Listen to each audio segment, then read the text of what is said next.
नमस्ते। आज हम हिंदी व्याकरण की दुनिया में गोता लगाने वाले हैं और बात करेंगे एक ऐसे टॉपिक की जो सिर्फ समय के बारे में नहीं है, ये पहचान के बारे में भी है। जी हाँ, हम बात कर रहे हैं काल यानी टेंसेस की।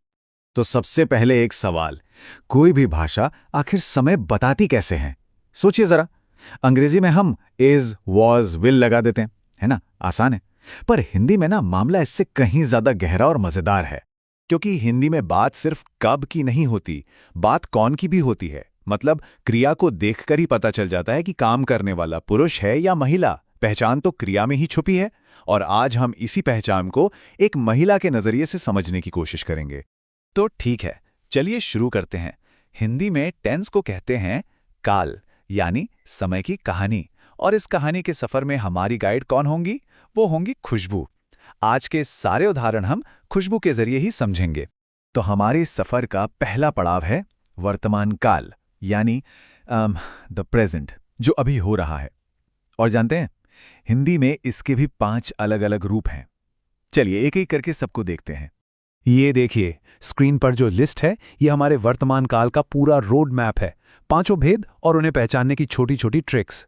अभी हम इन्हीं पर एक एक करके बात करने वाले हैं, तो इसे बस एक नज़र देख लीजिए। तो सबसे पहले है अपूर्ण वर्तमान। नाम थोड़ा मुश्किल लग सकता है, पर इसका मतलब सिंपल है, कोई काम जो अभी राइट नाउ चल रहा है, और यहीं से पहचान का खेल शुरू होता है। अगर लड़का है तो रहा है, और लड़की है तो रही है। अब देखिए खुशबू का उदाहरण। हम कहते हैं खुशबू पड़ रही है। बस रही है सुनते ही दिमाग में 2 बत्तियां एक साथ जलती हैं। पहली, काम अभी हो रहा है, और दूसरी, करने वाली एक महिला है ना कमाल? ये सिर्फ ग्रामर नहीं है, ये कहानी सुनाने का कितना पावरफुल तरीका है। हमें अलग से शी कहने की जरूरत ही नहीं पड़ती। अच्छा, वर्तमान से निकलकर अब हम चलते हैं समय में पीछे, यानी भूतकाल में, द पास्ट। और आपको बताऊं, हिंदी ग्रामर में इसे सबसे ज्यादा पावरफुल और न्यूआंस्ड माना जाता है। क्यों? जरा सोचिए, बीती बातों को बताने के लिए कितनी डिटेल्स चाहिए होती हैं, है ना? काम बस अभी खत्म हुआ या बहुत पहले? क्या हो तब चल रहा था? इन्हीं सब सवालों के जवाब देते हैं इसके 6 अलग अलग रूप। ये रही भूतकाल की मास्टर लिस्ट। सामान्य, आसन्न मतलब जो काम जस्ट अभी खत्म हुआ हो। पूर्ण, अपूर्ण, संदिग्ध, और वो मुश्किल सा नाम हेतु हेतुमद, जो शर्त वाले वाक्यों में आता है। ये लिस्ट हमें किसी भी बीती हुई कहानी को एकदम सटीक तरीके से बताने की पावर देती है। जैसे वर्तमान में कॉन्टिन्यूअस टेंस था ना, अपूर्ण वर्तमान, वैसा ही भूतकाल में भी है अपूर्ण भूत। मतलब पास्ट में कोई काम चल रहा था, और यहां भी पहचान बिल्कुल साफ है। लड़का तो रहा था और लड़की तो रही थी। और हमारा उदाहरण इसे कितनी खूबसूरती से दिखाता है। कल खुशबू पड़ रही थी। देखिए, कल ने हमें बताया कि बात पास्ट की है, लेकिन असली जादू तो रही थी में है।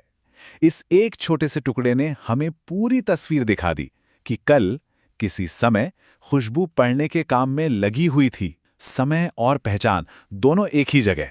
चलिए तो भूतकाल की गहराइयों से बाहर निकलते हैं और अब नजर डालते हैं आगे, भविष्य पर, भविष्यत्काल। और एक अच्छी खबर यह है कि वर्तमान और भूतकाल के मुकाबले काफी सीधा साधा है। इसके सिर्फ 3 मुख्य रूप हैं। तो भविष्य की ओर जाने के ये 3 रास्ते हैं हमारे पास। एक है सामान्य भविष्य, मतलब जो पक्का होगा। दूसरा है संभाव्य, जहां शायद वाली बात हो। और तीसरा वही हमारा हेतु हेतुमद, जो शर्त पर टिका होता है। सामान्य भविष्यत, जैसा नाम वैसा काम, सबसे सिंपल। ये बस बताता है कि कोई काम आने वाले समय में होगा। और हां, यहां भी पहचान वाला ट्विस्ट तो है ही। लड़का है तो गा, और लड़की है तो गी। और अब जरा इस वाक्य की गहराई देखिए। खुशबू टीचर बनेगी। बनेगी के आखिर में लगा घी सिर्फ फ्यूचर टेंस नहीं है। ये खुशबू का सपना है, उसकी एस्पिरेशन है। ऐसा लगता है मानो ग्रामर खुद उसकी कहानी सुना रहा हो। एक महिला जिसका एक लक्ष्य है ना? क्रिया सिर्फ समय नहीं बता रही, वो एक किरदार गढ़ रही है। तो इतना सब कुछ सीखने के बाद अब आते हैं सबसे मजेदार हिस्से पर। कुछ मास्टर ट्रिक्स, कुछ चीट शीट्स जो इस सब कुछ को याद रखने में बहुत मदद करेंगी। अक्सर लोग संदिग्ध और संभाव्य में कंफ्यूज हो जाते हैं, लेकिन इसकी ट्रिक बहुत ही आसान है। अगर सेंटेंस में क्रिया के बाद होगा या होगी देखे, जैसे वह आता होगा तो वो संदिग्ध है, और अगर सेंटेंस की शुरुआत ही शायद से हो तो वो संभाव्य है, सिंपल। और वो डरावना सा हेतु मद, उसको पहचानने का एक रामबाण इलाज है। बस 3 बातें देखिए। पहला, क्या वाक्य में कोई शर्त है? दूसरा, क्या दोनों हिस्सों को तो शब्द जोड़ रहा है? अगर हां, तो मुबारक हो, ये हेतु मद ही है। और अब द अल्टीमेट ट्रिक, अगर किसी वाक्य के आखिर में है या हो दिखे तो वो प्रेजेंट टेंस है, अगर था या थी दिखे तो वो पास्ट टेंस है, और अगर गा या गी दिखे तो वो फ्यूचर टेंस है। बस इतना ही है खेल।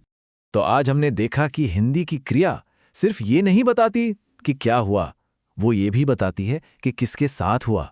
हर वाक्य में, हर काल में पहचान का एक धागा जुड़ा हुआ है।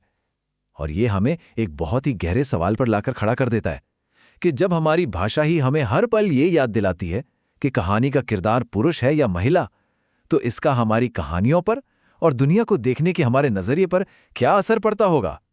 इस बारे में सोचना वाकई में बहुत दिलचस्प है।